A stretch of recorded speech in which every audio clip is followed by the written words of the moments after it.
He was around. That's really all I got to say about that. You are Locked On Fantasy Basketball, your daily podcast on fantasy basketball. Part of the Locked On Podcast Network, your team every day.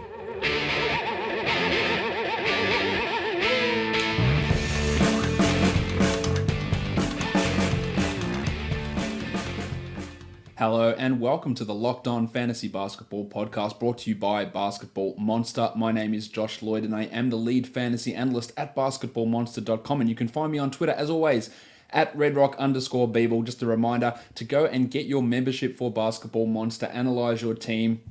Use the draft tracker for drafts going down at the moment. I've got the 30 deep league draft going at the moment. Had pick one in that. Got Anthony Davis at pick one, and then it's gone back to me in round 2 and 3 at 60 and 61, where I got the Blue Arrow, Jamal Murray at pick 60, and Chrissy Dunn at pick 61. So happy with how my team is looking over in that league as well. So go get your membership, analyze trades, look at your team.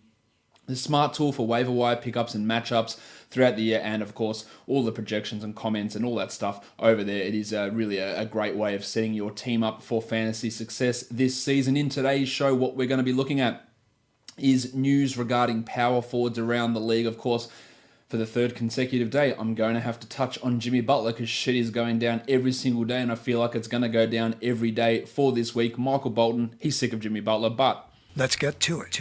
Let's get to it indeed. We will start with Jim Butler and the news that he did return to Timberwolves practice today in one of the more contrived events you will ever see happen.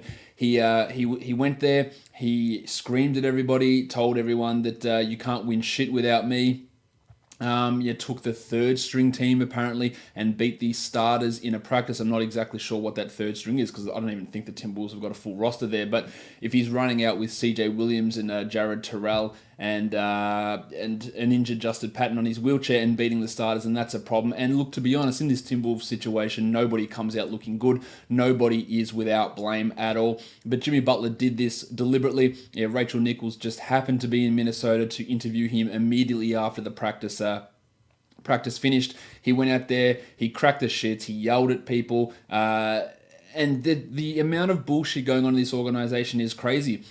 Butler needs to be gone, and he needs to be gone by the end of this week. And him obviously going out there and acting like a real prick is him saying, get me out of here, I'm going to be a prick continually. And on yesterday's show, I talked about, imagine the response if he's there opening night, how the crowd is going to treat him. They should be booing the shit out of him, and the rest of the team and management as well. It should be a completely hostile environment. He needs to be gone.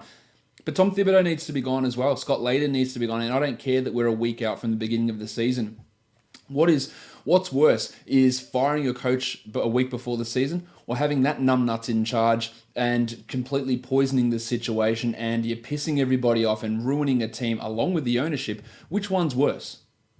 I think that there's more lasting damage had by keeping Thibodeau around, even though for the only reason, we can't fire him now because the season's 5 days away. That's more lasting damage than just saying, let's bite the bullet, let's get someone else in, let's have an assistant coach, let's do whatever, rather than having this dickwad out there ruining things for this team. The best guy to go and follow for all this Timberwolves stuff is John Krasinski of the Athletic, and he had a quote that he is absolutely dumbfounded by the stupidity that is going on with this organization. This is a tweet that he put out not that long ago.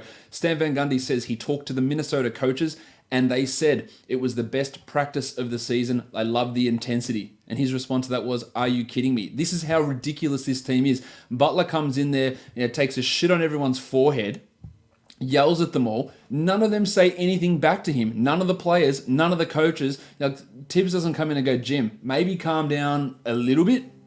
Thibodeau thinks this is great. Oh man, someone else is going to lose their voice as much as I am. Look at him. He's got the fire. He's got the passion. It is bullshit. It was pre-planned, and Jimmy can go on ESPN as much as he wants and say, I'll let my emotions get the better of me. No, you didn't. You planned it out. You planned this whole thing out. He is an epic shit bloke.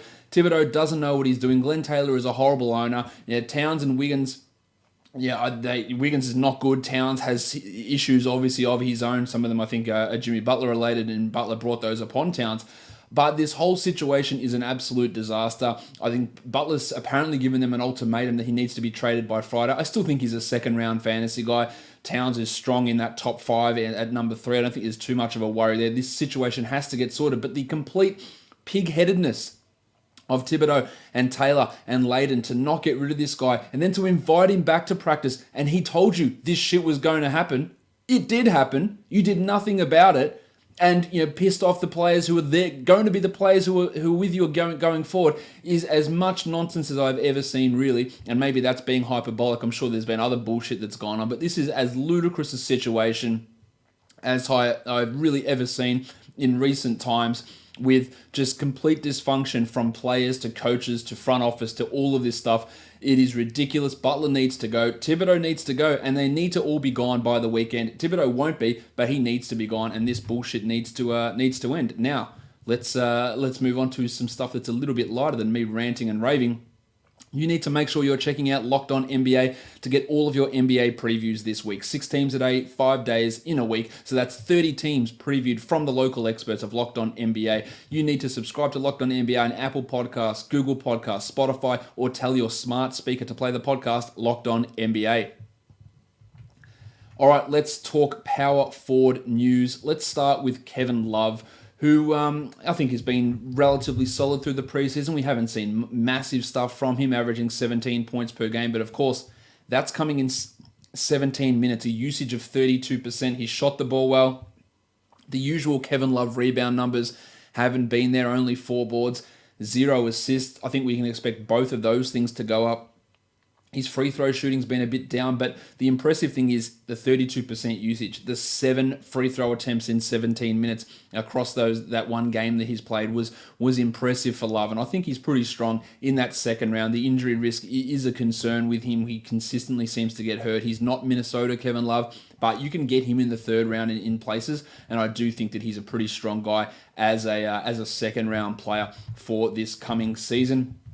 Let's talk Nick Mirotic. Power forward's a weird position, actually, this season. There are guys who have power forward eligibility. John the Baptist Collins, not much for me can talk about there. I think he's dealing with an ankle injury at the moment. There are lots of centers who are also power forward eligible, small forwards who are power forward eligible, like Toby Harris, who I talked about yesterday. I think LaMarcus Aldridge is pretty rock solid where he is as a third round big man who you'd sneak into the back of the second if you were really desperate. I want to talk about Mirotic, who has been dealing with an injury so far through the preseason, only played the one game, but he had 19 and 12 in that game. I think he's going to be a really strong option. I'm not overly worried about this Achilles soreness that he's got. I think he'll be fine moving forward for the Pelicans, and I think he is a strong option around that 55 to 70 type zone when we're looking at our fantasy drafts. Just a quick touch on Lauri Markkanen, who is indeed injured at the moment. We're not going to see him play for quite a while at this point. I think, on a per-game basis, he's probably a 65 to 70 ranked guy. I wouldn't be looking at him there. Missing those 20 games is tough to deal with. That's almost a quarter of the season for someone to miss. And while he can come back for the final 3 months and be that 70th ranked guy, I'd look to maybe pick him at 80, 90, that sort of a range. Let him slide. It is hard going into the season grabbing a guy who is going to miss a significant chunk of time, and that's sort of where I am with Markkanen. But interestingly, I talked about Jabari Parker yesterday. For the Bulls preseason game today, both he and Robin Lopez have been benched, not necessarily just for preseason rotations, because they have both been apathetic. They've been pathetic, but they've also been apathetic, giving absolutely zero shits on defense. So Wendell Carter Jr. and Punch Bob Shiplock have been inserted into the starting lineup. I think that you've got to draft Wendell Carter in all standard leagues. I think he should be the starting center on opening night. I don't know that he will be. I think he should. And I think Punch Bob, while I'm not a massive Portis fan, he's not a big defensive stats guy, he's not a great NBA player, but at this point, he's superior to Jabari Parker. I think that you have to have a look at grabbing him in one of those late picks and getting the points and rebounds. He's been fairly solid so far in the preseason. He's averaging 18 points in 24 minutes. Yeah, the usage is at 30% and it's way too high. He doesn't get assists, steals, or blocks, and his field goal percentage has been very, very high, which could come down. But at this point, with the way that Parker is playing and the way that Portis is playing, there's every indication that we're going to see Portis get as many, if not more, minutes than Jabari when the season kicks off. I think you'll be able to get maybe a bit of a discount on Jabari, and I still like him around that 90 to 100 type zone, because he won't be as bad as what he has been, but he just doesn't give a shit. It seems pretty obvious at the moment that he just doesn't care. Everything that he tells us indicates that he doesn't care, and then what we see on the court also shows us that he doesn't care.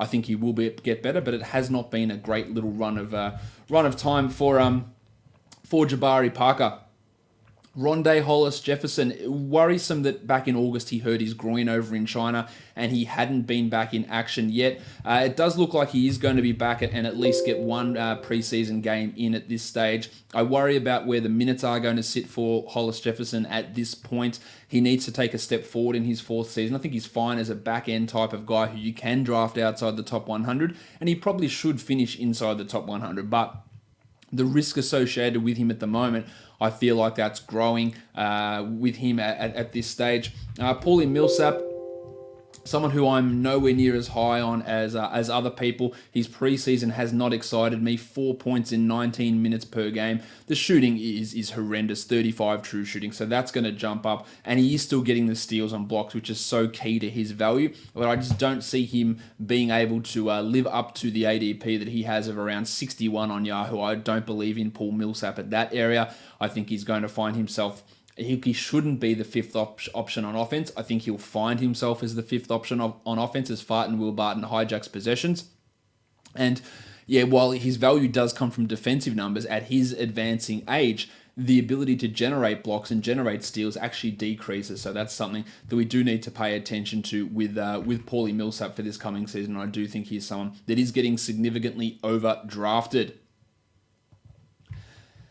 Let's move on, talk about another bunch of power forwards. Jaren Jackson Jr., it looks like Triple J will not start as the starter for this season because they're going to go with JaMychal Green. No idea why. We know what JaMychal Green is, and the answer is it is not good. He is not a NBA caliber starter. Jaren Jackson has played 20 minutes a game in the preseason, averaging 13 points. Weirdly, hasn't blocked a shot, but he's hit some threes. The efficiency's been nice. The rebounds have been okay. He, along with Wendell Carter Jr., are players that you want to grab in that 90 to 110 type of zone, and they both have that chance to finish as top 100 players for this coming season. But he's been as impressive as you can be for a guy that just turned 19 in 20 minutes per game throughout the preseason. That is Jaren Jackson Jr. Kelly Olynyk has also been pretty impressive for Miami. I think he's a solid late-ish round type of a guy. No Jim Johnson at this point, and I think that Johnson may struggle to be ready for the beginning of the season. Olynyk's averaging 10, 4, and 2 with almost a steal in 24 minutes and hasn't been shooting the ball well. I'm not sure how high his upside is with Whiteside, with Adebayo, and when Johnson comes back as well. But in deeper leagues, he's fine around that 110, 120 zone. Even in 12-team leagues, that's fine to grab him there. But I'm not sure the upside is massively high. But he's looked pretty good carrying on some of the form that we saw from him last season. Aaron Gordon has been great in preseason, 17 and 8 with over 3 assists, 1.7 blocks, and 1 steal. Now, I have my concerns that a few of these things won't stick. The 1.7 blocks, he's been a guy that can't get 1 block a game. He's also shooting 42% from 3, and we've seen this story. Last season, to begin the year, he was shooting 38% from 3 for the first 2 months of the season, and then fell down and ended up at under 29%, I think, for the rest of the year. So until he proves that he can do this long term, I'm not buying into it, but he does have some upside in his position. The team is obviously buying into him as a strong option. He's being drafted really aggressively. Number 42 is pretty high for Aaron Gordon, but could he average 20 and 9 this season? Yeah, he could get to that. He could be Blake Griffin without the passing. I think that's a good way of looking what Aaron Gordon can do. I think top 40 is probably unrealistic for him, but it's all going to come down to how the shooting settles in. Yeah, will he be able to shoot it at a reasonable rate? Can he get to 47% from the field, or is he going to stick at 43%? I think they're the big questions we have with Az, and at this point, I'm not ready to lock him in at being able to do that. Serge Ibaka, it looks like Ibaka is going to be the Raptors starting center. For as much as that pisses me off, he is not going to be the starting power forward. He'll be exclusively at center. I think his upside is pretty limited, though, to be honest, because Jonas Valančiūnas will be cutting into those minutes, rightfully so. Serge doesn't block shots like he used to. He takes a lot of threes. He's not a good rebounder. He doesn't get assists. He doesn't get steals. He's not a high-volume scorer, nor is he a high-efficiency scorer. So I think Serge is getting way overdrafted. 78 on Yahoo. I don't want anything to do with him at that sort of an area. If he went undrafted in the league, I wouldn't be rushing to grab him off the waiver wire in any sort of 10 or 12 team formats, even if he is the starting center for this team, which again, it is the way that it is looking at this point, which is something that I'm not overly into, is him being the starting center, but I can see that being being the way the Raptors go, and I could also see the Raptors making that change during the season and putting Valančiūnas back into that starting role. But I don't think it impacts Valančiūnas' production all that much, because against a bench unit, he is going to be absolutely able to cook, and he could very easily go out there and have consistent 18 and 12 type nights in 25 minutes. Of course, he won't average that, but if he puts up those lines with 1 to 2 blocks, that's their numbers. And I feel pretty confident that Valančiūnas is going to be a more valuable fantasy guy this season than what Ibaka is. But we will, of course, wait and see how that all pans out. Thaddeus Young, a guy who's always been a reliable source of steals. I think his minutes are going to go down this season on the Pacers with Domantas Sabonis looking as good as he is. At this point, Young, I think you should be considering him as a specialist only, a guy you can stream in for steals and not really a standard league player. He hasn't done much in the preseason to change my mind about that. I don't even think he's played in the preseason so far, dealing with some injuries. A foot injury. He says hasn't even played in the preseason. He's got terrible free throw percentage. He really is just a stream option for the steals category at this point. Let's look at some other power forwards to talk about, some later round guys. The future MVP, Kyle Kuzma, also is getting drafted too high, an ADP of 74. His preseason has been okay. It hasn't been anything to get overly excited about. 13.5 points with 4 rebounds. The lack of assists, steals, and blocks. The poor efficiency, which is what I do worry about for him this season. He shot well above expectations last season, and I'm not sure that can continue. How do his minutes look? How does his usage look alongside LeBron, with Brandon Ingram getting a bigger run at things? I think that Kuzma is going to be significantly overdrafted for this coming season.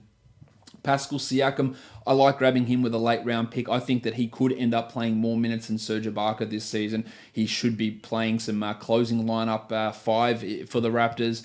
9 points, 5 rebounds. Maybe he can get to that. Maybe he can get to 12 and 6. He can steal, he can block, he can pass. The field goal percentage is nice. He needs to be able to shoot the ball better. But if I had the choice between Siakam and Ibaka with a 12th round pick, I would take Siakam now. I'd probably never get to that because Serge won't last that long. But that's the way that I would. That's the way that I would be looking at it. Jim Johnson still injured with that hernia problem. I think he's a real worry to draft at this point. We know what he can do. When he's playing 31 minutes a night, he's a top 60 guy who contributes right across the board.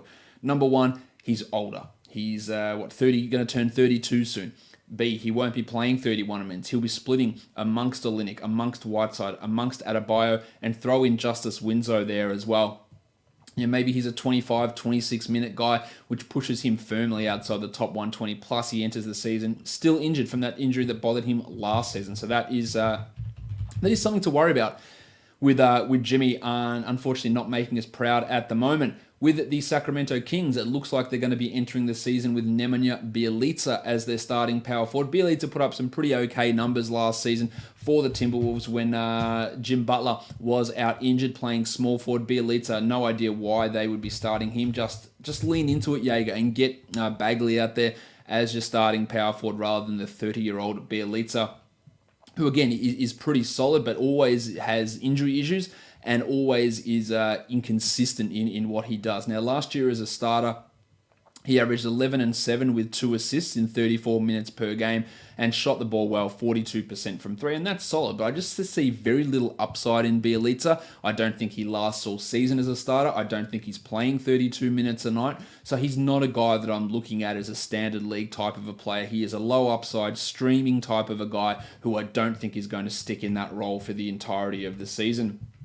And the last guy on the list here is Punch Bob Shiplock, who I have already spoken about because of that news of Jabari Parker moving to the bench earlier on. I think that Portis is someone that we should be looking at drafting. I would absolutely have him over Bjelica. I'd have him over James Johnson. I'd probably even have him over Kuzma and Siakam at the moment, to be honest, given how shitful Jabari has been and how Portis has been putting up numbers. Maybe Kuzma's a little bit of a stretch with Punch Bob, but he has been relatively impressive. I do have to give him that. There are players that I don't like. I talk about this all the time, and players who I have issues with their game. But when they do start to perform at an elevated level, I'm more than happy to give them credit for it and enable them to prove me wrong. And Portis has looked pretty good. Still, a lot of the criticisms I have, his defensive stuff, his inability to pass, his offensive black hole, his high usage game, can be, or they are still a worry. So that's something that is something to bear in mind.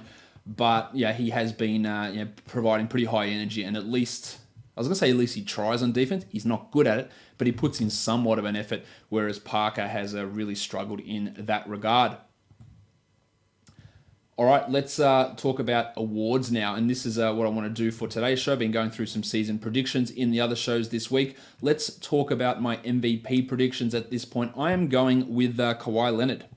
I'm a fun guy. It's a pretty weird top three that I've got there. Kawhi Leonard at number 1, Tone Davis at number 2, and Giannis Antetokounmpo at number 3. No James Harden, no LeBron James, no Steph Curry, no Kevin Durant, and any of those guys could win it. In fact, if I'm picking one of those guys, it's probably going to be Steph out of that group. But I think that Kawhi is going to reassert himself, push the Raptors through to the NBA Finals and get the MVP. Davis is probably the guy I have next. Obviously, it is because I've got him second, and then Giannis in at number 3. So, guys, let me know what you think about that triumvirate as my MVP finalist picks for this coming season. The next award I want to take a look at is the Rookie of the Year. I've got DeAndre Ayton as my Rookie of the Year. I've got Luka Doncic as number 2, and I've got Trae Young at number 3. I could easily be convinced that we have someone like Shai Gilgeous-Alexander jump up into the number 3 spot. It could be Wendell Carter Jr. if he's starting the season as the starting center for the Bulls. But that's who I've got my top 3 for Rookie of the Year. I still think that Doncic is the number 1 guy that you want in a dynasty format. But as I've said all along, Ayton is going to be the number 1 rookie for this season, and I think he's going to be the Rookie of the Year. The next award category is the most improved player. Well, I did have DeJounte Murray in this list, so I had to take him out. At the moment, I'm going with Tobias Harris. I think he's going to put up a monster year, 22 plus points. He's a real possibility for him. Improving in passing, really efficient. I think the artist formerly known as Taurean Prince will come into the mix here, as will Karis LeVert for Brooklyn. So that's my top 3 for the most improved player. I've got a bunch of other things here. The 6th man of the year, I'm going with Tyreke Evans over Lou Williams and Julius Randle. As my top 3 there, Defensive Player of the Year, Rudy Gobert over Joel Embiid, same as last year with Anthony Davis in at number 3. I think that is the exact order from last year. And Coach of the Year, I'm taking Quinn Snyder, then Kenny Atkinson. I think the Nets might push for the playoffs, and Mike Budenholzer in Milwaukee. So they are my award predictions for this coming season. As soon as we have news of a Jimmy Butler trade, I will be talking about it in a podcast and giving you all the information you want to know. Make sure you are checking out the rest of the Locked On Podcast Network. Locked On Wolves, of course, is really key at this point. Locked On NBA with our previews right across the network. NFL, baseball, college sports as well. Check all of those out. Follow me on Twitter at redrock_bball. And of course, go and join up at basketballmonster.com. Back tomorrow to talk about the centers, guys. We are done here. Thank you so much for listening, everyone. See ya.